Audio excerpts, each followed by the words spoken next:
안녕하세요. 박수를 쳐요. 시작.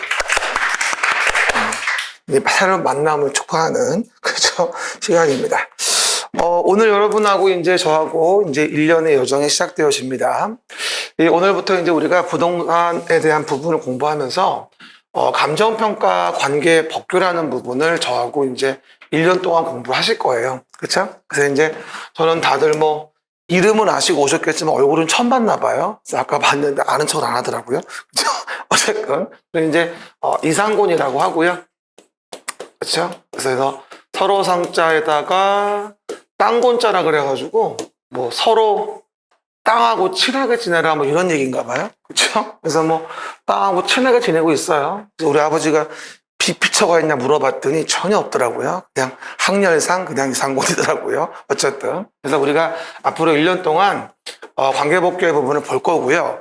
그리고 지금 원래 오늘 우리 그 광고 나간 시간은 아마 오전 오후까지로 돼 있을 거예요. 근데 이제 아무 생각을 해봐도 그럴 필요가 없을 것 같아요. 오전 4시간 정도 하고 다음 주 오전 4시간 정도 하고 8광고로 끝낼 거예요. 그렇죠? 이거는 많이 하면 더 마이너스야 사실은 시간적으로 봤을 때. 지금 되게 애매해요. 시간이 2주라는 시간이. 다 할 수는 없고 말을 더 하자면 더 들어가야 되고 말이 안 돼 이게 시간이. 그래서 뭐 나오는지 뭘 배우는지 왁구 있죠. 틀하고 흘러가는 분위기를 말씀드릴 거고요. 어차피 나중에 9월달 가서 이제 개정이 많이 되는 과목이기 때문에 개정이 되고 나면 9월, 10월에 빡시게 해야 돼요. 원권, 투권으로 분리가 돼. 지금은 얇지만 이게 책이 나오면 두 권이에요. 600페이지 2권.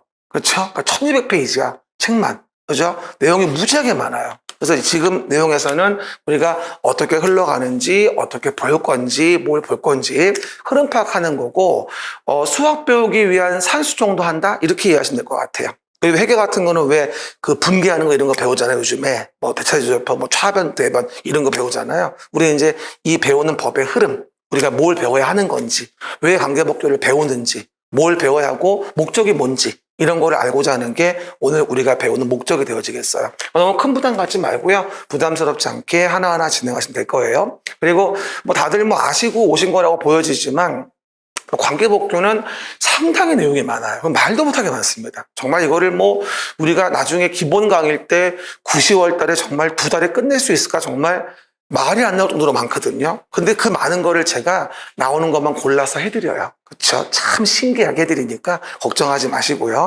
그리고 오늘 배우는 다음 주까지 배우는 8강에 대한 부분에 대해서는 이 부분을 우리가 잘 활용해서 이 틀을 이해하고 내용들을 봐야지 무조건 외워서는 점수가 안 나와요. 사람들이 대부분들 오해하는 관계복규의 오해가 뭔지 아세요? 이거 암기 과목이라고 생각하시는 분이 많아요. 절대 암기 과목이 아니에요. 그렇죠? 이해 후 암기 과목이에요. 따라해봐요. 이해 후 암기 과목. 시작.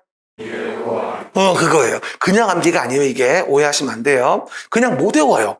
어떻게 해요, 이 많은 거를. 말도 안 되지. 하다못해 그 지하철, 뭐라 그러죠? 1호선, 8호선도 못 외우는 판에 우리가 어떻게 이 뚜껑을 외웁니까? 못 외우지. 흐름 파악을 해야 돼요. 스토리라고 얘기하고요. 저는 개인적으로, 이 과목의 강사라기보다는 관계복규의 스토리텔러다. 라는 생각을 합니다. 스토리를 알려주고 반복해 보다 보면 알게 되는 거니까 이거는 한 번에 될 수가 없어요. 그래서 대부분들의 실수하신 첫 번째 실수가 뭐냐면 관계복규는 내년도 3월 시험이라고 한다면 아마 1월부터 하지 50점도 안 나와요. 그죠? 절대 안 나와요. 그죠? 지금부터 여러분이 기본을 닦고 계속 반복해 보면서 스토리 파악하고 반복해 보시면 한 7, 80은 나옵니다. 근데 관계복규가 7, 80이 나와야 돼요. 그래야지 회계, 우리 같은 과목 들어가 있는 회계에다가 20점을 꿔줄 수 있어요. 뭐 회계를 80점 맞으실 수 있게 하든가. 그죠? 회계 80은 불가능해요. 그죠? 사람이 아니야, 그거는. 그죠? 회계는 40만 넣으면 잘하는 거예요. 그래서 꽈락만 안 맞으면 되는 거예요. 아주 열심히 해도. 그렇죠? 어려운 과목이에요. 그래서 관계복규에서 20점을 꿔줄 각오로 80을 넘긴다는 각오로 가야 돼요. 그래야지 우리가 회계랑 관계복규를 붙여서 평균 요식을 만들어야 됩니다. 그래야 나머지 과목에 피해를 안 주니까. 그리고 학원론 점수를 얻어가지고 다른 경제학을 플러스 해줘야 되는데, 여러분 아시겠지만 지나간 우리 33회의 기출을 제가 분석한 거를 뭐 유튜브에 올려놨는데 보신 분은 봤겠지만, 봤어요? 못 봤어요? 너튜브 좀 해요. 그쵸? 팔로우 좀 하고. 그쵸? 이상곤 고니공법 TV라고 치면 나오니까, 뭐라고요? 이상곤 고니공법 TV, 유튜브. 그쵸? 들어가 보시면 돼요. 그쵸? 그럼 내용에서 내가 이번에 올려놓은 게 있어요. 시험 총평한 거에 대한 부분에 대해서 간단히 몇 문제 해설도 했고요. 그리고 인스타도 있으니까 여러분들 이제 인스타도 뭐 부동산 공법 이상권 치든가 아니면 LSG 언더바 퍼블릭 언더바 라우 치면 인스타 들어가면 나옵니다. 그 내용에서 하여튼 팔로우 하시고 필요한 자료를 받으시고 제가 매일매일 또 중개사랑 겹치는 부분은 하루 한 문제를 올려드려요. 그런 부분도 하루 한 문제씩 풀어보면서 내용도 진행하시면 돼요. 그래서 이제 유튜브하고 뭐하죠? 인스타 이용하시면 되시고 자료 같은 거 제가 수업할 때 올리는 거 있죠. 이런 건 제가 다음 카페에 올려놔요. 다음 카페 이상권 공법. 뭐라고요? 다음 카페. 다음 카페 가시면 그렇죠? 이상권 공법이라고 치시면 나와요. 여기 오시면 여러분 자료 다운받으시면 돼요. 알겠습니까? 그 얘기에 대해서 제가 세 가지 운영해요. 제가 이상권 공인공법 TV 유튜브 하고요. 인스타 LSG 언더바 퍼블릭 언더바 라우 하고요.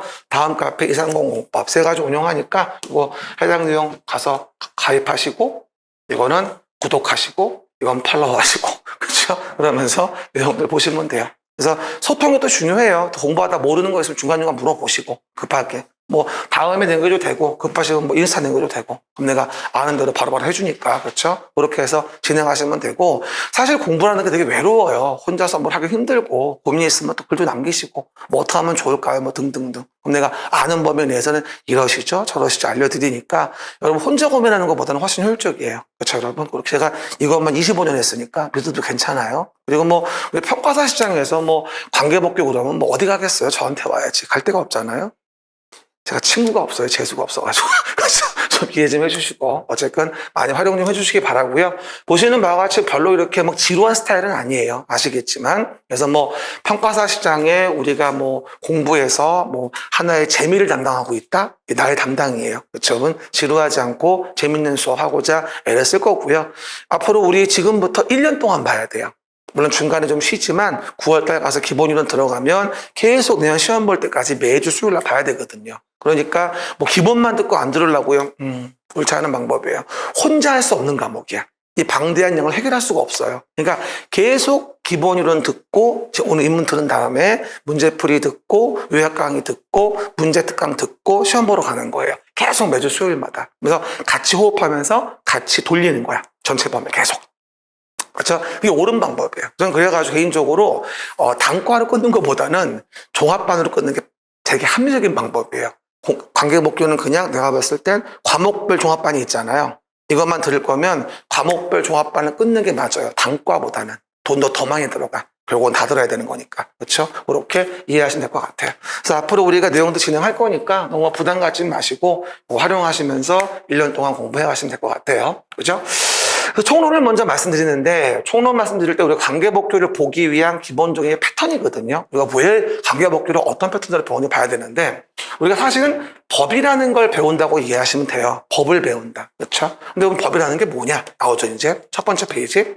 법이 나오는데 우리가 보통 이제 법이라는 걸 배운다 이렇게 말씀을 드리면 처음에 우리가 대학교 1학년 들어가잖아요. 그럼 법학개론 1교시에 이제 이런 말을 많이 해요. 법이 무엇입니까, 여러분? 이렇게 얘기를 합니다. 강사분이 나오셔가지고. 그럼 법이라는 건 뭐 인위적인 규범을 총망라한 겁니다. 보통 이렇게 말을 많이 합니다. 정의상으로 봤을 때 인위적인 규범인 거야, 사실은. 그렇죠? 근데 그 법이라는 게 여러 가지 기준으로 나눠줘요, 사실 우리가. 그래서 대표적인 게 가장 일반적인 구분이 뭐 사법이나 공법 이게 보통 얘기를 하거든요. 일반적으로 사법, 공법 구별하는 것도 그 주체가 누구냐에 의해서 단순으로 구분하는 게 있고요. 아니면 이제 그에 대한 법률 관계로 분석하는 종속설에 대한 부분이 있는데 이 썰이 중요한 게 아니라 의미를 좀 이해하시면 돼요. 썰이 중요한 건 아니야. 그 의미를 이해하면 되는 건데 이렇게 한번 얘기해 볼게요. 우리 이런 부분 있잖아요. 예를 들어서 만약에 이와 같이 토지라는 게 하나 있다 가정을 해봅시다. 뭐가 있다? 토지가 있다. 그러면 이에 대한 토지에 대한 부분에 대해서 A와 B가 이제 서로 토지를 팔고 토지를 사고 한마디로 매매라고 하는 것에 계약이 이루어진다 가정을 해보자고요. 뭐라고요?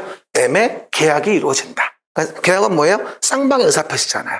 두 가지 의사협의 합치로 이루어지는 거야. 청약승낙에 의해서. 그러면 계약이 이루어진다면 계약은 의사표시 합치로 이루어지는 건데 이 당사자 관계가 개인과 뭐하죠? 개인 간의 관계다 이런 얘기예요. 개인과 개인 간의 관계. 그렇죠? 이런 개인과 개인 간의 관계에 대해서 개인의 권리를 보호한다 등등등 권리를 뭐하죠? 등등등 의무를 지킨다 이런 거에 대한 거를 정리해 놓은 게 사법관계예요. 그래서 개인과 개인 간의 관계죠. 당사자들만 본다면 그렇죠? 그리고 이런 당사자 관계는 서로 간에 누가 지배 우월적입니까? 아니면 평등합니까? 평등해요. 그렇죠? 그러면 사인과 사인 간의 관계로서 평등한 관계다, 지배 우월적이지 않다 이런 관계를 우리가 통합적으로 보통 사법관계라고 얘기를 해요. 그렇죠? 그러면 이런 사법관계에 대한 부분은 어디? 대부분 우리 1차 과목에 배우는 민법 같은 게 대표적인 사법관계의 내용이 되어져요. 대표적인 게 민법 등.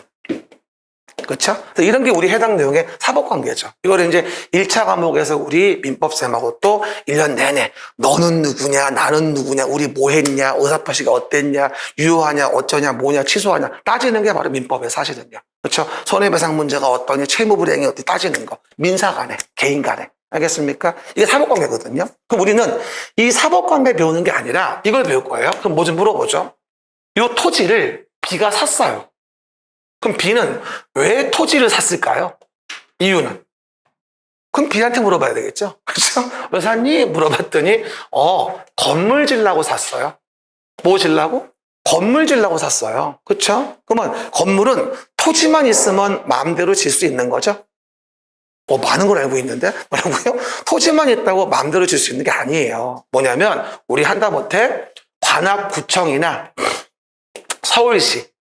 서울시장이나 뭐하죠? 관악구청장이나 이런 자한테 가서 나 건물 지을 거예요. 허가 내주세요 라고 허가를 받아야만 건축물 건축이 적법해져요.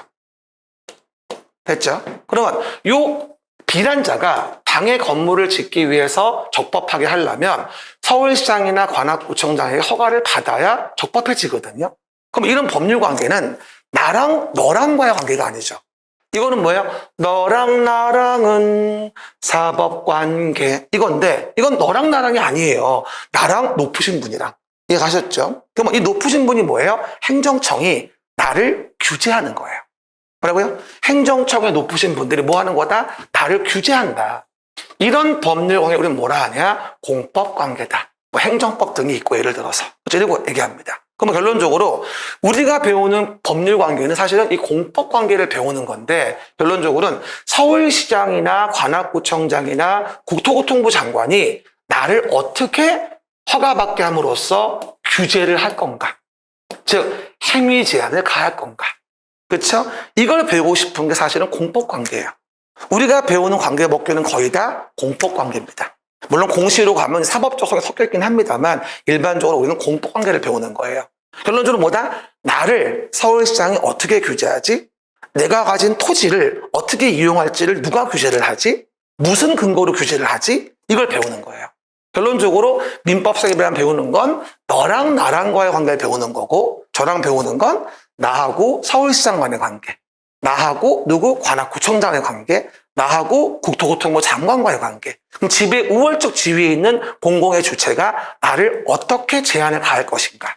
그렇죠? 이걸 배우는 거. 그게 헌법 23조에 제한을 가한다고 돼 있고 뭐하죠? 공공복리 증진 적합해야 한다고 나오고 정당한 보상이 있어야 나온다는 게 헌법 23조에 대한 규정이에요.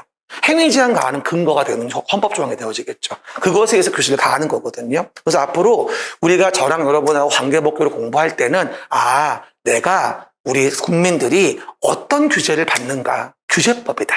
사실은 공법만 성질만 얘기해도 여러 가지가 있는데 다른 건 다 필요 없어요. 쓸데없는 소리고 우리가 배울 목적은 내가 어떤 규제를 받는가를 알고 싶은 거예요. 그렇죠? 그래서 그 규제로 인해서 우리가 앞으로 평가 업무를 할 때 이 토지나 건물을 어느 정도의 규제를 받는 걸로 가치를 평가해야 할 것인가. 규제가 많으면 가치가 다운될 거고 규제가 적으면 가치가 올라가겠죠. 이런 평가할 때 가만 요소가 알기 위해서 우리가 이걸 배운다 봐도 과언이 아니에요. 그래서 이 1차 과목에서 관계법규를 모르시게 되면 2차 가서 모든 게 다 엉망이 되어져요. 사실은요. 가장 베이스예요. 솔직히 얘기해서. 2차 가서 관련성이 가장 높은 과목이 뭔지 알아요? 관계법규예요. 회계학 2차가 아무 소용없어요. 경작도 필요 없고 아무것도 필요 없다니까. 모든 과목의 베이스는 민법과 관계법규예요. 따지고 본다면. 그렇죠? 그게 전체 공부 과목의 가장 베이스라고 이해하시면 돼요. 모든 단어의 기초는 다 관계법규에서 배워요. 거의 다. 아시겠죠? 굉장히 중요한 과목이야. 사실은 뭐 사람들이 그냥 외우는 과목이라면 오해를 많이 하지만 절대 그렇지가 않아요. 이게 사실은. 하다 보면 느끼게 됩니다. 그리고 2차 가면은요, 2차도 이제 과목에 대한 부분에 2차 과목의 법규만 봐도 여러 가지 법을 배우잖아요. 근데 2차 가면 대부분들 보상법이라는 법만 대부분 배우지 나머지 관련 법규는 써보거든 거의. 그러다 보니 1차 과목에서 배워야지 나머지는 2차 가서 거의 안 배워요. 간단히 지나가지 기본적으로. 그래서 관계법규라는 과목이 절대 허접하거나 우스운 과목은 사실 아니에요. 그러니까 그 점 기억하시면 되고요. 그래서 뭐라 한다 우리가 배우는 공법에 대한 부분에 대해서는 요거 공공복리 증진을 위한 행위 제한을 가하기 위한 근거. 그리고 너랑 나랑이 아니라 나보다 우월적 지위에 있는 자가 나를 규제하게 만드는 법을 보는 거예요. 솔직히 그리고 어떤 분이 물어보대요. 쌤 그러면 공공과 공공 간의 관계는 이거는 법률 관계가 공법 관계가 아닌가 보죠? 물어보는데 왜 아니겠어요? 일방이나 쌍방이 공적인 주체인 관계고 누군가 집에 우월적 관계 있는 걸 얘기하는 건데 우리는 공공과 공공은 관심이 없어요. 그렇죠? 우리 민간이 공공에게 어떤 규제를 받냐를 알고 싶은 것이기 때문에 논의하지 않아요. 여기서는 제 말은. 알겠습니까? 그 얘기. 그리고 분쟁 생기면 민사소송, 이건 행정소송 이렇게 하는 거죠. 일반적으로. 우리 배우는 법제 내에서는요. 좀 여러 가지 구별시력이 있을 거예요. 행정법 처음 배울 때 이제 사법공법의 구분에 여러 가지를 보게 되거든요. 그럴 때 이제 뭐 당사자 관계가 1단계, 지배 우월적이냐 평등하냐 2단계 여러 가지 학설 판례를 배우는데 우린 세부적인 내용은 필요 없어요. 의미만 이해하시면 되는 거니까. 그렇죠? 그 얘기. 그럼 뭐 배우는지 알았죠? 우리 뭐 배웠는데 앞으로? 행위 제한. 공적 주체가 나를 지배 우월적 지위에서 어떻게 규제할 거냐. 이걸 배우는 게 바로 우리의 공법의 내용인 거예요. 그리고 솔직히 미리 얘기하는데 이 규제를 가할 때 가장 많이 쓰는 수단이 뭔지 아세요? 제한을 가할 때 가장 많이 쓰는 수단이 바로 계획이에요. 오늘 아마 1교시, 2교시에 이 계획이라는 걸 많이 얘기를 할 겁니다. 그래서 행위 제한을 가하는 가장 근본적인 규제 방법이 계획을 만드는 거예요. 그 계획으로 규제를 하는 거죠. 그래서 서울시에 대해 서울시장이 서울시의 도시 계획을 만들어요. 그리고 그 계획으로 서울시에 계획된 대로 토지 이용 규제를 가하는 거예요. 알겠습니까? 우리는 그 이용 규제를 알아야지만이 이 토지를 얼마로 평가할지를 가늠할 수 있는 것이고요. 그러다 보니까 관련된 관계법규는 주로 공법이구나. 공적인 주체가 우월적 지위에서 국민을 규제하는 건데 규제할 때 가장 많이 쓰는 방법은 계획을 만드는 거구나. 계획을 만들어서 계획의 틀에 맞춰서 우리는 행동을 하게 되는 거고 거기에 맞춰서 인허가가 나오는 거구나. 이렇게 이해하시면 돼요. 그래서 앞으로 계속 원권, 국토계획법, 정비법, 우리 건축법 배울 때는 주로 이 계획에 의한 통제를 많이 배우게 돼요. 그 계획으로 뭘 규제하는가. 이게 이제 우리 제안의 핵심이라고 봐도 과언이 아닐 겁니다. 알겠습니까? 의미 이제 기억해 봅니다. everybody, 계획. everybody는 같이 하자 뭐 이런 얘기니까 부담 갖지 말고 편하게 얘기하기 바래요. everybody, 계획. 그러면 서울시란 도시에서 서울시장이 만드는 계획은 도시계획. 뭐라고요? 도시계획. 서울시란 도시에서 서울시장이 계획하는 건 도시계획이에요. 그 도시계획으로 우리가 규제를 받는 거고. 아셨죠? 그렇게 하시면 됩니다. 그리고 뭐 이런 썰 중요하지 않아요. 하라는 거나 하면 돼. 꼭 하지 말라는 거 읽어보고 질문한다? 하지 말아요. 그렇죠? 필요 없어. 그리고 하라는 것만 하면 돼. 그러면 아주 효율적으로 할 것만 할 수 있어. 또 봐요. 그러면 우리가 배우는 법규는 40문항을 배워요. 한 문제 40문항. 9개 법률이에요. 정말 많아요. 솔직히 얘기해서. 이거를 솔직히 말하면요. 지금 뭐 부동산학과 다니거나 나오신 분 있나 모르겠는데 부동산학과에서 거의 이것만 4년을 배워요. 그렇죠? 4년을 배우는 걸 2달에 끝내는 거예요. 심지어 우리는 지금 8시간에 끝내는 거야. 미친 거죠. 우리가 해낼 수 있어요. 그죠? 얼마든지. 단연 경험으로 인한 제가 나오는 거와 흐름 파악을 드릴 거니까 염려하지 마시고 수업만 빠지지 않으면 돼요. 근데 제발 좀 여러분 처음 시작하는데 얘기하는데 결석 좀 하지 맙시다. 이 결석이 정말 안 좋은 거예요. 이 결석이 한 번 시작되면요. 뭐 동영상 보지 뭐 못 봐요. 그죠? 현장 나와서 앞으로 기본유는 진행되면은 10시부터 7시까지예요. 심하면 넘을 수도 있어 7시가. 시간이 없으니까. 그죠? 이거 집에 가 동영상으로 봐봐요. 볼 수가 없어요. 그렇죠? 결석은 완전히 패망의 지름길이에요. 그렇죠? 어쨌건 동영상 보시는 분은 잘 약속 지켜 봐야 되고요. 현장 나오시는 분들은 절대 결석하지 않아야 돼요. 동영상 보시는 분들은 요일 정해놓고 그 요일에 꼭 봐야 돼요. 그렇죠? 그렇지 않으면 밀려서 감당이 안 돼요, 사실 이게. 그렇죠? 그 점 이해하시고 약속은 꼭 지켜야 돼요. 맞죠? 여기 봐요. 그러면 9개 법이 있는데 사실 3가지로 분리할 수가 있어요. 뭐냐면 봐요. 가장 이게 계획. 국토의 계획 및 이용에 관한 법률이에요. 도시를 단위로 계획을 하는데 법 이름은 국토의 계획 및 이용에 관한 법률이에요. 한번 읽어봐요. 국토를 계획하자, 이용을 규제하기 위해서. 앞으로 우리가 계획이라는 단어가 나오잖아요. 그럼 무조건 뭐라고 세팅하면 좋으냐면 계획이 나오면 규제예요. 행위 제한. 그렇죠? 그냥 계획이 나오면 규제라고 이해하시면 돼요. 그러니까 국토를 계획하자, 이용을 규제하기 위해서.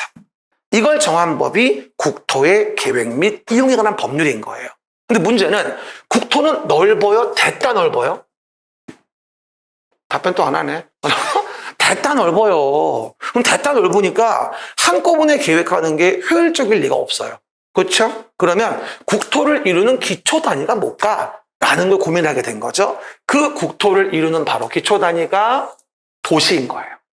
도시. 전국에는 특별시를 비롯해 광역시, 특별자치시, 특별자치도, 시군에 많은 도시들이 있어요. 전국에 이런 도시가 160여 개쯤 있습니다. 그러면 그 도시마다 계획을 만들어 그 도시의 부동산을 규제를 합니다. 그렇죠? 그게 모이면 국토가 되어지는 거고. 그래서 실제는 국토를 공부하는 게 아니라 국토를 이루는 도시마다의 계획을 만드는 거라고 봐도 무리가 없어요. 그래서 앞으로 우리가 이렇게 이해하자.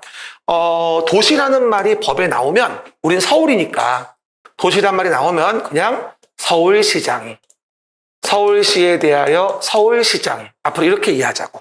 그렇죠? 그러니까 약속해. 도시라는 말이 나오면 서울시에 대하여 서울시장이, 이렇게 이해하자고. 계획이란 말이 나오면 규제하는구나, 이렇게. 알겠습니까? 그럼 제가 물어볼게. 도시 계획이라고 가정해보자. 도시 계획. 그럼 어떻게 될까? 서울시란 도시에 대하여 서울시장이 규제하기 위해서 만든 툴인 거예요. 이해갑니까? 이렇게 이해하시면 맞아요. 그리고 계획이 나오면 계획은 굉장히 많이 나오거든요, 앞으로요. 근데 계획이 나올 때마다 뭘 이해해야 되냐면 계획은 항상 어디에 만들지를 떠올려야 돼요. 시작. 계획은 뭐다? 항상 어디에 만들지? 해봐. 액션 스타트. 어디에 해봐. 액션 스타트. 액션 스타트. 빨리 해. 뭐라고요? 어디에 만들지? 그럼 계획은 뭐다? 어디에 만드는지를 기억을 하셔야 돼요. 이걸 어디에 만드는지를 알아야 이 계획으로 무엇을 규제하는지 알 수 있고 그 계획으로 누가 구속당하는지 알 수 있어요. 이걸 구분하지 않으면 전혀 아무 내용도 안 들어와요. 그래서 항상 기초가 뭐다? 계획이 나오면 규제다. 관계법규공법은 규제를 위한 법이다. 대부분 계획을 배우는 거다. 근데 계획은 국토를 계획하자, 이용을 규제하기 위해서이지만 국토는 너무 넓으니까 도시 단위로 계획해서 규제를 하자. 이런 얘기인 거예요. 그럼 우리가 앞으로 배우는 관계법규의 가장 큰 목적은 뭔 줄 알아요? 이 도시 계획을 알고 싶은 거예요. 서울시에 대해 서울시장이 계획으로 어떻게 규제해서 현재의 서울시를 만들었나? 라는 게 우리가 알고 싶은 내용인 거야, 솔직히 말하면. 그렇죠, 여러분? 그렇게 이해하시면 되겠죠. 그래서 우리가 이 도시 계획을 기초로 해서 그 안에다가 뭐 하죠? 건물을 짓는다면 어떻게 돼요? 허가받아서 건물 짓게 되는데 그게 건축법이에요. 그렇죠? 건물 짓는다면 허가를 받아 건물 짓고 아니겠냐고요. 그러면 허가를 받아 건물을 지으면 건물 짓는 게 적법해지겠죠? 그러면 당연히 허가받아 건물을 지을 때 이 계획에 어긋나게 건물을 지으면 안 돼요. 계획에 맞아야만 허가가 나와요. 그럼 그거 아시죠? 지나가다 보면 나무만 심어준 동네가 있고 토지가 지나가다 보면 아파트만 지어진 데가 있고 지나가다 보면 공장만 있는 데들이 보시는 것이 있을 겁니다. 그게 왜 그런 줄 아세요? 도시 계획으로 그 토지를 어떻게 이용할지를 정해놓은 거예요. 그 계획대로 이용하고 있는 거야. 그럼 그 토지에다가 공장을 짓고 아파트를 지을 수 없는 땅인데 공장을 지을 땅에 아파트를 맘대로 짓는다. 허가 나올 리가 없어요. 그죠? 그러니 도시 계획에 어긋나지 않아야 개별 건축물들의 건축에 허가가 나올 수 있다. 이렇게 이해하시면 돼요. 알겠죠? 이게 바로 뭐냐면 건축법 4문제가 나온 2번째 법이에요. 이게 13문제가 나오거든요. 야, 열쇠 문제면 전체 40문제 중에서 30%야. 이 법 하나가. 엄청난 거죠. 그렇죠? 그리고 거기서 그 계획에 어긋나지 않게 우리가 허가를 받아 건물을 쳐요. 근데 뭐 하나 물어보죠. 건물이 지어진다, 또 뭐 아파트가 지어진다라고 한다면 이런 건물들은 시간이 가면서 뭐 20년 되고 30년 되고 40년 되면 점점 홍삼 먹고 회춘을 할까요? 아니면 상태가 안 좋아지면서 노후불량해질까요? 이걸 질문이라고 하고 앉았어요. 그렇죠? 뭐라고요? 당연히 노후불량해지겠죠. 그럼 노후불량한 건축물을 방치하면 어떻게 되죠? 무너지겠죠. 그럼 그 안에 사람은 어떻게 되죠? 돌아가시겠죠. 위험해요? 덴저러스예요? 같은 소리예요. 여러분 어쨌건 그러다 보니 뭐가 된다? 이런 거는 따로 정비해 줄 필요가 있어요. 그래서 노후불량 건축물을 개량하는 사업을 뭐라 하냐면 정비사업이라는 말을 쓰게 돼요. 정비사업. 시작. 정비사업. 20, 40년 지나면 다시 재개발 재건축을 해야 돼요. 그걸 정한 법이 도시 및 주거환경 정비법이에요. 그렇죠? 그러니까 기본적으로 계획이 깔려 있는 거고 그 위에 건물 짓려면 계획이 어긋나지 않아야 되는 거고 지어진 건물이 40년, 20년 되면서 뭐가 된다? 30년 되면서 노후불량해지면 노후불량 건축물을 개량해 주는 게 필요한 거죠. 요즘에 항상 이슈가 뭐예요? 재개발, 재건축 초과이익 환수. 맨날 뉴스 나면 그 얘기잖아. 뭐 둔촌주공 파행. 뉴스 보고 있죠? 둔촌주공 재건축이 12,000세대 공급이 되어지는데 그 시공금액에 대한 부분과 시공자와 협의가 안 돼가지고 그렇죠? 시공금액 올려주는 거에 대한 전조합과의 분쟁 때문에 5,600억 올려주는 바람에 분쟁이 생겨서 지금 난리 났잖아요. 공사 중단하고 막 건설사 유치권 행사하고 난리 났어 지금요. 그렇죠? 그래서 이제 여러 가지 사건이 많아요. 이런 정비사업 배우는 게 정비법. 이게 바로 우리가 공부하게 돼 원권의 내용이야. 이게 원권. 이게 원권이야. 이 세 법이. 그래서 13개, 4개, 4개에서 21개. 이걸 원권에서 앞으로 말씀드리게 됩니다. 오늘도 요 세 법만 얘기할 거예요. 나머지는 다음 주에 개괄적으로 얘기할 거고요. 그리고 그 다음에 감정평가와 관련된 법이 3개가 있는데 첫 번째는 뭐가 나옵니까? 일단 부동산 가격 공시. 맨날 우리가 4월, 5월 되면 뭐 주택가격 공시니 무슨 뭐 토지가격 공시니 이러면서 세금 부과할 때 정부가 쓰는 가격을 산정하거든요. 그 가격 공시를 하는 게 우리 평가사의 중요한 업무 중에 하나예요. 이걸 배워요. 이게 세 문제가 나와요. 그죠? 그리고 감정평가 관련된 우리 업무와 관련된 법 배우는데 이게 감정평가법. 이게 세 문제가 나오고. 그리고 국가가 소유한 재산도 우리가 평가를 하거든요. 그래서 국가가 소유한 것의 재산의 관리 처분을 어떻게 할지 이걸 배우는 게 뭐다? 이게 두 번째 덩어리라고 이해하시면 돼요. 이게 거의 10문제 정도 배우는 거죠. 3개, 3개, 4개. 이게 이제 평가와 관련된 법이라고 이해하시면 돼요. 우리 앞으로 평가할 거. 이건 베이스고 위에 있는 거. 그렇죠? 그리고 우리가 나중에 뭐 토지건 주택이건 평가를 할 때 나중에 이걸 본다면 공부조사를 많이 해요. 공부조사. 그러니까 대장이나 도면이나 등기부를 보고 여기에서 권리에 대한 내용을 평가해야 되거든요. 우리가. 그러면 대장이나 도면 등기부를 볼 줄 알아야 되는데 못 봐. 바보같이. 그러면 우리가 토지나 주택을 평가할 때 평가할 수가 없으니까 대장, 도면, 등기부 보려고 각종 권리와 부동산의 표시를 공시하는 3가지의 법 배우게 됩니다. 이게 공시와 관련된 법에 3법이 있어요. 공시와 관련된 법. 그래서 이제 토지와 관련된 지적, 토지의 표시 관련된 게 공간정보 구축 및 관리에 관한 법률. 이걸 배우게 됩니다. 뭐 토지의 지목이 어떠냐, 뭐 지번이 어떠냐, 소유자와 토지의 표시가 어떠냐, 도면 보고 형상이 어떠냐 이런 걸 보고 우리가 토지를 평가해 줄 때 감안해 줘야 되거든요. 그래서 그거 좀 보는 것이고. 그다음에 토지 건물에 대한 뭐가 된다? 토지 건물에 대한 부분에 대해서 권리 관계를 공시하는 등기법. 그렇죠? 그리고 동산 채권 담보에 대한 부분으로서 담보에 대한 공시 특례. 이거에 세 법을 배워요. 그래서 이게 4문제 나오고 이게 4문제가 나오고 이게 1문제가 나와요. 정말 더러워. 1문제 때문에 내용이 되게 많아 이거. 이걸 내가 맨 마지막에 해요. 근데 맨 마지막에 왜 하냐면 이 관계법규는 여기로 가잖아요. 특히 이 2법을 가면 민법을 모르면 즉 민법 중에 물권을 모르면은요 이게 무슨 말인지를 몰라요. 그래서 여러분 민법에서 물권법이 끝나고 나서 얘기를 해야 돼 이거는. 내가 민법을 강의할 수는 없잖아. 시간도 없는데 아는 것도 없고 그죠? 그러다 보니 마지막에 강의합니다. 그래야지 이해가 쉬워지니까. 그래서 어떻게 본다면 세 덩어리 배운다고 이해하시면 돼요. 뭐라고요? 국토를 계획해서 이용을 규제하는 규제 관련 법률 세 가지. 앞으로 제가 이거를 국토계획법이라 부를 거예요. 뭐라고요? 국토계획법. 시작. 국토계획법. 동그라미 해봐. 국토계획법. 그리고 요거는 내가 건축법, 요거는 정비법. 이 세 법을 배우게 되고, 그 다음에 감정평가 관련된 가격공식, 감정평가 913법. 요거 10문제.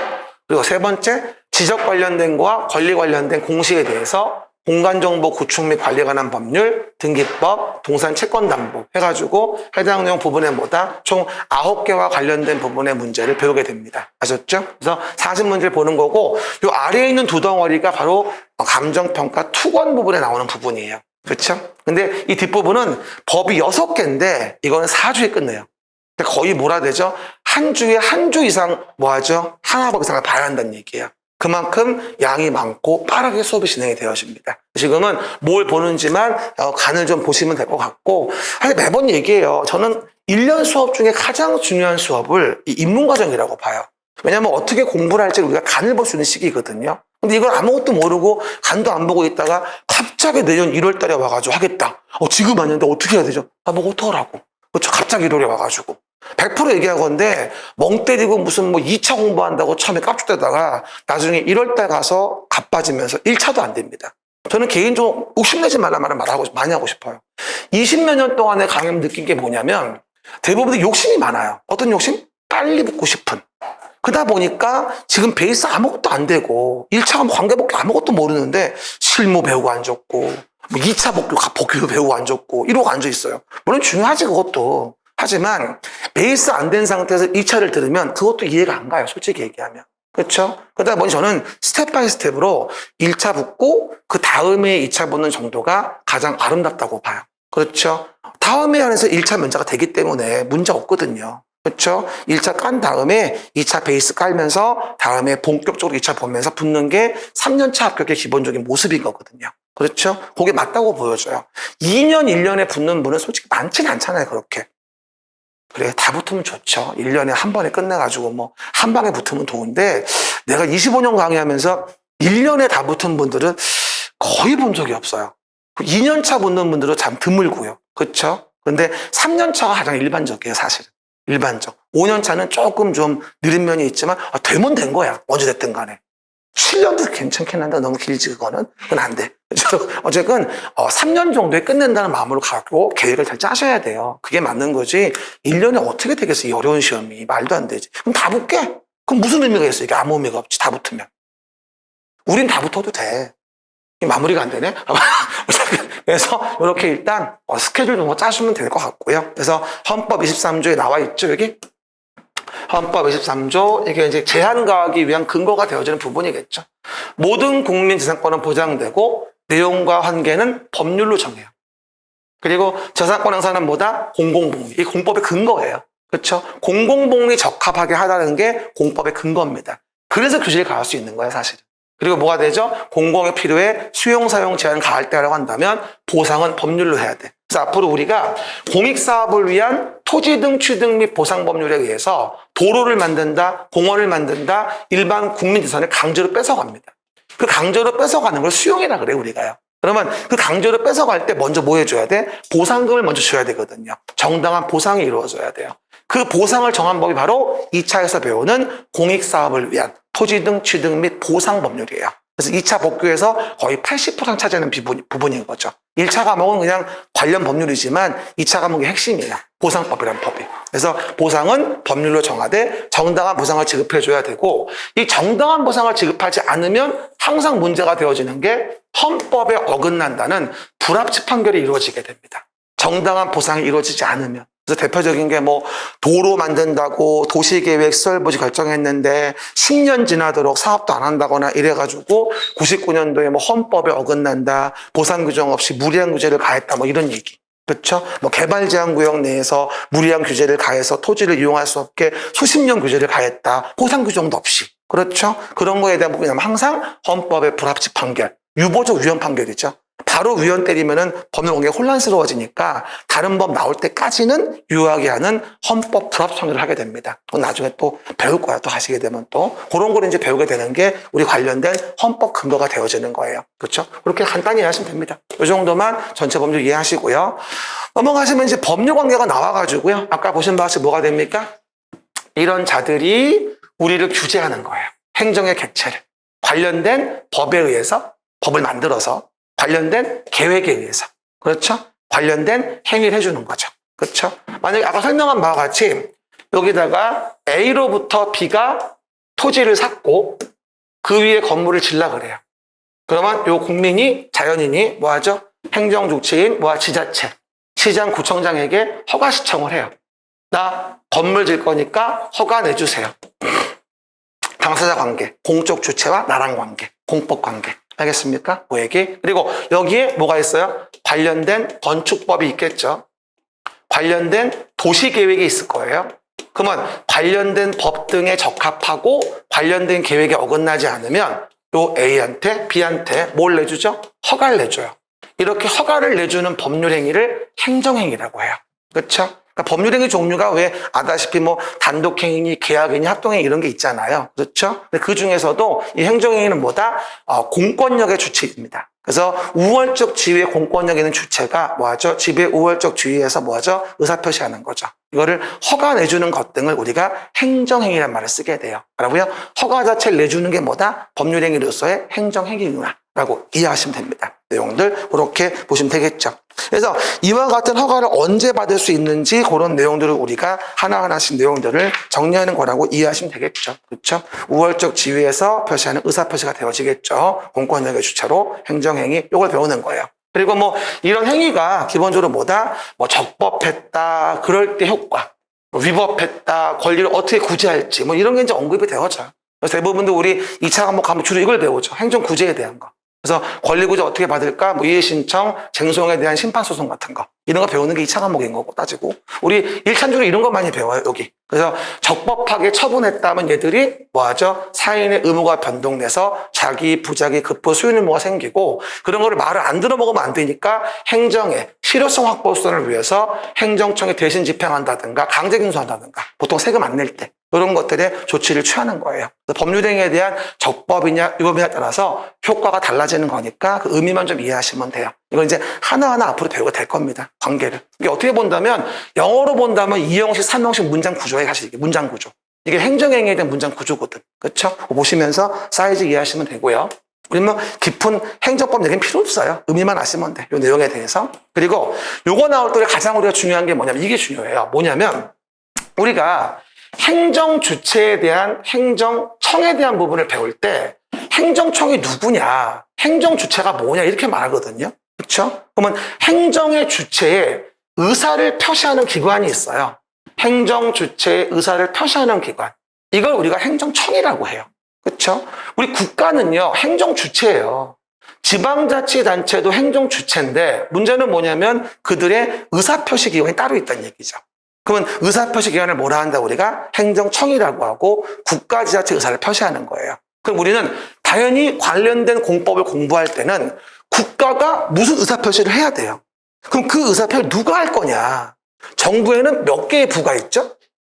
안 세봤죠? 18개의 부가 있어요. 그 중에서 부동산과 관련된 정부의 부가 어디죠? 국토교통부예요. 그러면 부동산과 관련된 국가의사표시 행정청은 국토교통부 장관인 거예요. 이해 가시겠죠? 환경과 관련된 뭐다? 국가의 의사표시 기관은 환경부 장관인 거죠. 그러면 환경과 관련된 국가의사표시는 환경부 장관이 얘기해줘요. 그렇죠? 또 서울시는 행정주체의 행정청이에요. 서울시. 행정주체죠. 그럼 행정주체인 서울시의 의사를 표시하는 기관이 누구예요? 서울특별시장이에요, 그게.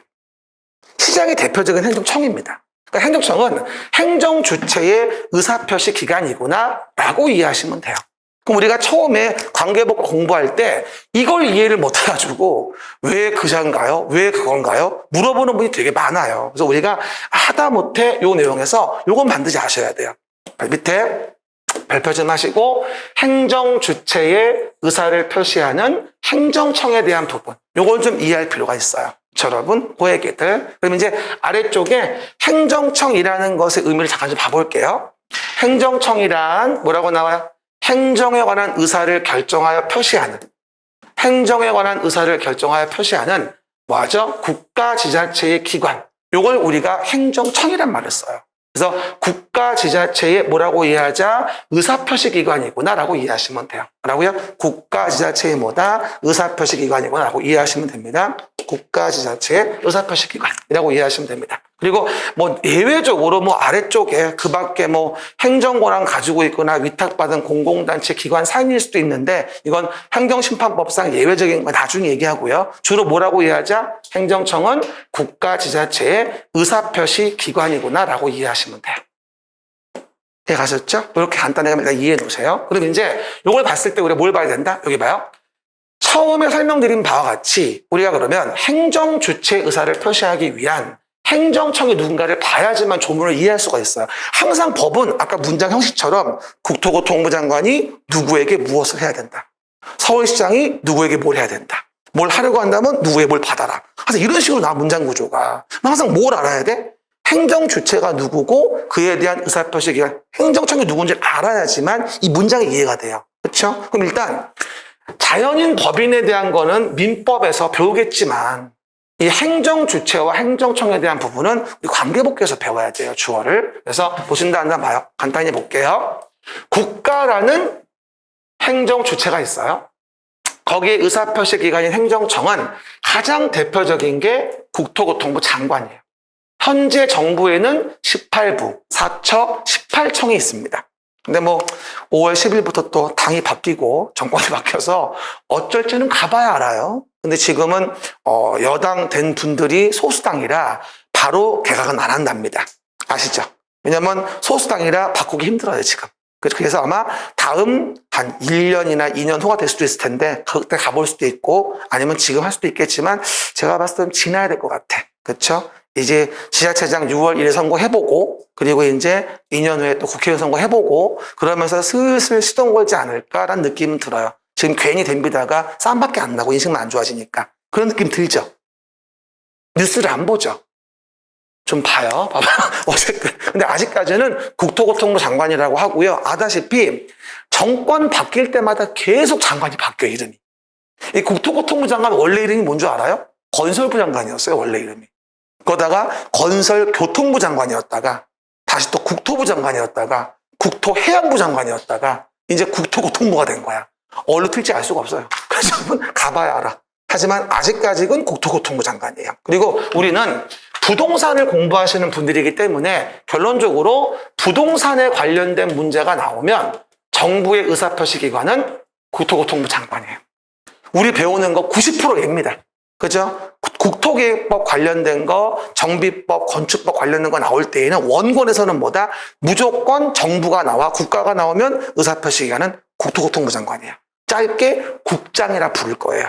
말해 국장.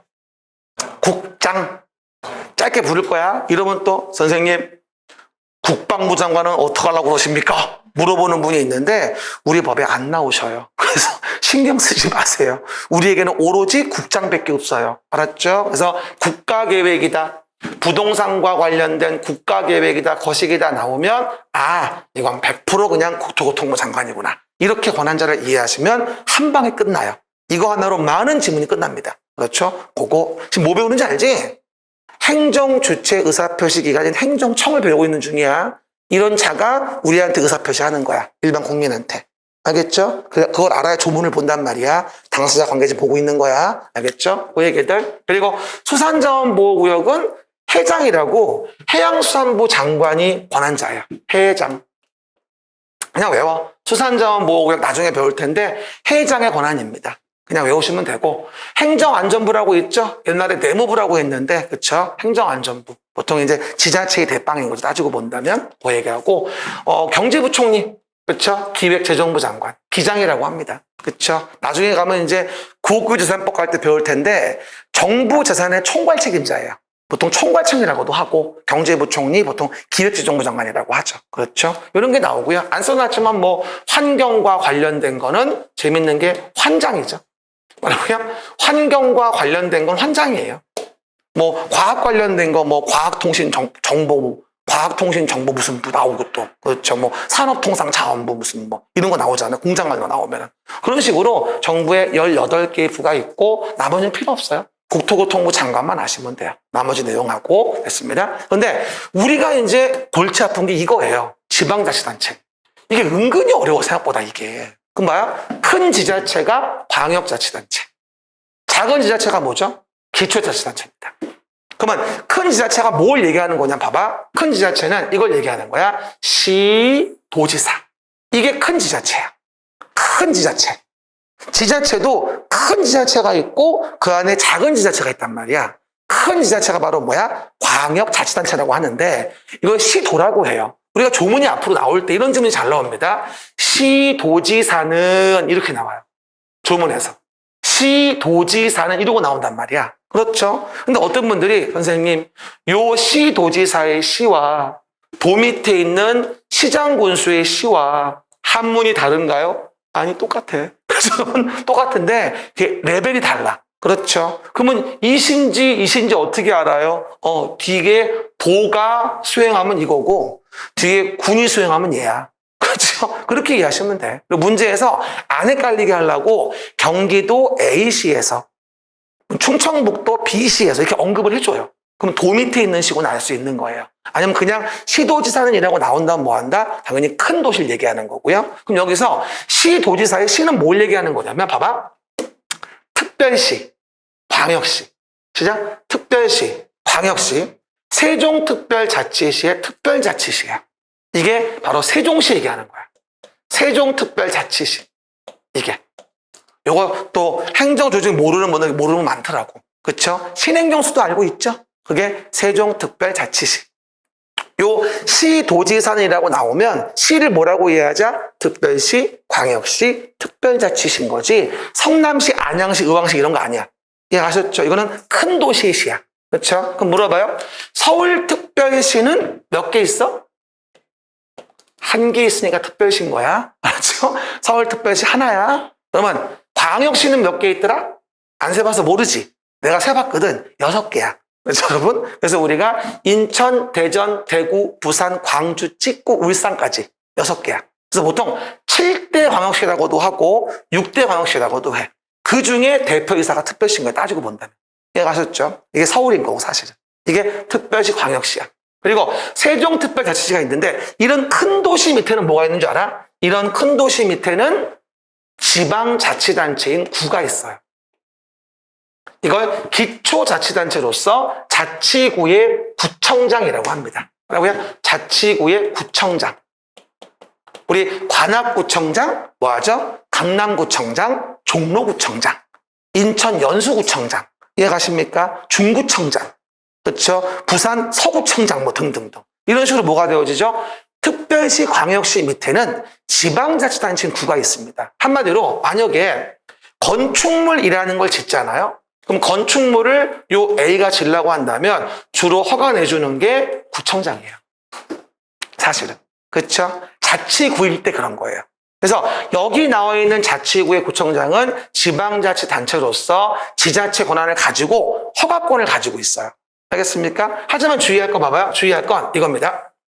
경기도 그리고 성남시 분당구가 있어요. 경기도 성남시 분당구. 이 분당구는 써져 있죠. 지방자치단체가 아닙니다. 성남시장이 지방자치단체입니다. 그렇죠? 그러면 경기도 성남시 분당구에서는 성남시장이 허가권자입니다. 이해가셨죠? 그러면 앞으로 구청이 나오면 지방자치단체인 구는 특별시, 광역시 밑에 있는 구를 얘기하는 거고 도 밑에 시 아래에 있는 구는 이건 지방자치단체 권한이 없어요. 단순히 업무 분장을 위한 구청이라고 이해하셔야 돼요. 이게 관계부 공부할 때 기본이에요. 이걸 모르면 대화가 안 돼, 이제. 그렇죠? 지금 산수하는 거라고 이해하시면 되겠어요. 알겠습니까? 요 구하고 이 구는 달라. 왜 그런 줄 알아요, 여러분? 서울시 인구가 지금 많이 빠졌다고 하더라도 한 950만 정도 되거든요. 집값 오르는 바람에 많이 빠졌어, 인구가. 집값 올라가지고. 요즘 많이 올랐잖아요. 서울시에 뭐 웬만한 33평은 10억은 기본이니까. 동천동, 칠린동도 지금 33평에 10억 가까이 가요. 그렇죠? 지금 약간 보합이라 그렇지 한 잔 필 좋을 때 12억씩 갔어. 얼마 전까지만 하더라도. 거기 살 수 있어요, 그래서? 나가야지. 나도 그래서 안양 살잖아. 가난해서. 돈을 많이 못 벌어서 그런 것 같은데. 됐어. 그래서 오늘 좀 할게. 특별시, 광역시 밑에 보면 자치구의 구청장이 있어. 근데 봐봐. 그러면 그 자치구의 구청장과 이 도 밑의 시군을 동급으로 봐주는 이유가 있어요. 안양시 인구가 얼마인 줄 알아요? 70만이에요. 근데 서울 송파구는 70만이에요. 동급이야, 사실은. 그래서 우리가 시군과 자치구의 구청장을 동급으로 봐주는 거예요. 기초자치단체. 시장, 군수, 자치구의 구청장. 시장, 군수, 자치구의 구청장. 이렇게 이해하시면 돼요. 그래서 급이 달라요, 기본적으로. 그리고 특별자치시인 세종특별자치시 밑에는 안타까운 사실은 자치구 구청장 같은 게 없어요.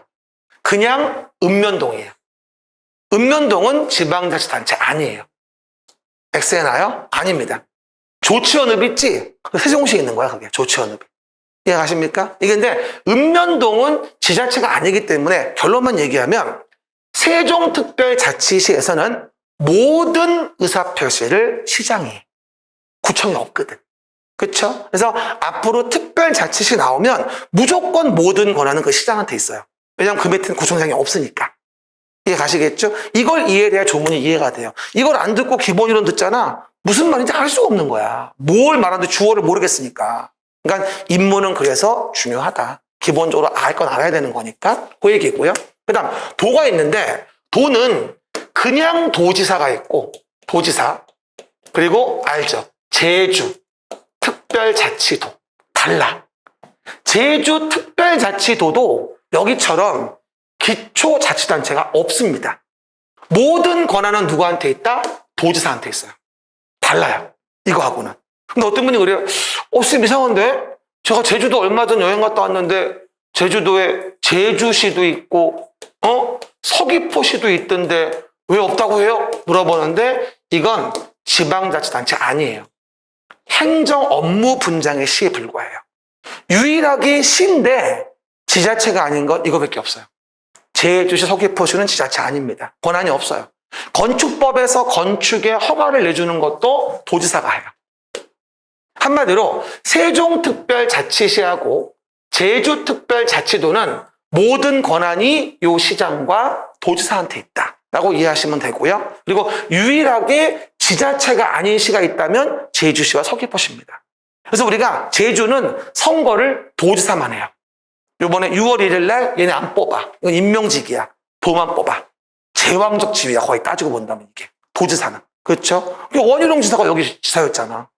지금 국장 내정된 사람들. 뉴스 안 본다고 했지. 알았어. 어쨌건. 그러다 보니 뭐가 된다? 특별자치도는 제주도 얘기하는 거예요. 그래서 앞으로 봐. 조문에서 시도지사는 이러고 나오면 길게 특별시, 광역시, 특별자치시, 도 또는 특별자치도 이 문장을 짧게 얘기한 게 시도지사야. 내 말 뜻 이해하시겠죠? 한 번 더. 시도지사이라고 나오면 뭐라고 이해하자? 특별시, 광역시, 특별자치시, 도 또는 특별자치도 이걸 짧게 부른 거야. 법률 경제학적으로. 그걸 시도지사. 법도 길고 부연되는 거 되게 싫어해. 그래서 간단하게 이하 시도라 한다. 이렇게 써져 있어. 법도 보다 보면. 그렇죠? 항상 보면 긴 문장은 짧게 만들어서 앞으로 이렇게 부를 거야. 뭐 이런 거 있잖아. 앞으로 뭐 많은 관심 부탁드립니다. 만관부 이렇게 얘기하잖아. 보통 일반적으로. 그렇죠? 아점 어때? 아니면 점약 어때? 뭐야 이게? 점심 약속. 그렇죠? 요즘 이렇게 많이 한다며.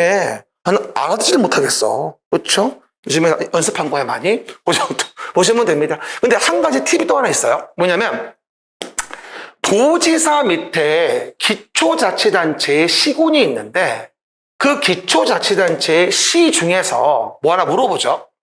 경기도에 시가 군이 몇 개 있는 줄 알아요? 경기도면 31개 시군이 있어요.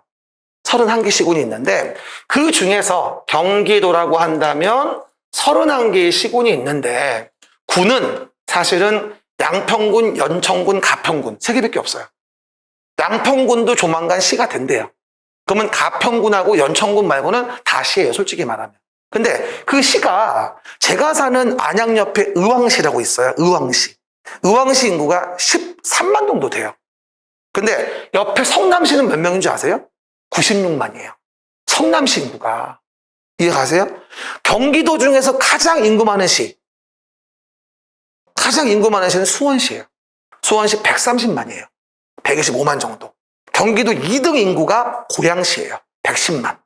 그렇죠? 3위가 용인시, 부천시, 성남시 이런 식으로 100만, 90만, 80만, 70만 이래요. 근데 인구 13만의 의왕시랑 동급이야. 그러니 도지사가 통제하는 것도 달라야 맞는 거야 이게. 똑같이 통제하는 건 말이 안 되는 거지. 야, 들큰 애들아, 너는 내가 철저히 관리해 줄게. 인구 작은 시. 너무 큰 애들아, 너는 다 컸으니까 내 통제권을 좀 풀어줄게. 이런 취지가 필요했던 거야. 그래서 어떻게 했냐면 도 밑에 시 중에서 인구가 50만 명 이상의 시는 대도시라는 이름을 붙이게 됩니다. 그렇죠? 성남시는 도 밑에 시지만 그냥 시가 아니라 대도시시라고 얘기를 합니다. 대도시, 시작. 굉장히 중요해요. 대도시시의 정의를 모르면 앞에 국토계획법이나 정비는 볼 수가 없어요. 대도시 의미를 이해하셔야 돼요. 그럼 물어볼게요. 서울은 대도시죠? 여기는 서울 얘기하는 거 아니라고. 이거는 도 밑에 있는 시 중에서 인구가 50만 명 이상 되는 걸 우리는 대도시라고 하는 거예요. 쉽게 말하면 도 밑에 시인데 인구가 50만 명 이상 되면 도지사의 통제를 덜 받아요. 자치권을 좀 더 인정해줘요. 이렇게 이해하시면 돼요. 그리고 이번에 특례시라는 게 도입된 게 있어요. 인구 100만 이상이면 더 봐주는데 우리 법에는 아직 도입이 안 됐어요. 그래서 우리는 대도시까지만 얘기합니다. 지방자치법상 인구 100만에 특례시가 들어오긴 했어. 근데 이게 의무가 아니야. 할 수 있다는 게 것이기 때문에 의무가 아니어서 아직 우리 법에는 안 들어왔습니다. 대도시, 인구 50만 명 이상이면 도의 통제권을 덜 받고 자치권을 좀 더 인정해 주겠다. 이걸 도 밑의 시 중에 대도시 시장이라고 합니다. 정비법이나 우리 국토계획법 볼 때 대도시 시장이 많이 나옵니다. 한 번 더 물어볼게요. 그럼 봐봐요. 서울시에는, 성남시에는, 그럼 성남시는 대도시죠. 그럼 성남시장이 성남시의 계획을 만들죠. 성남시 도시계획이죠.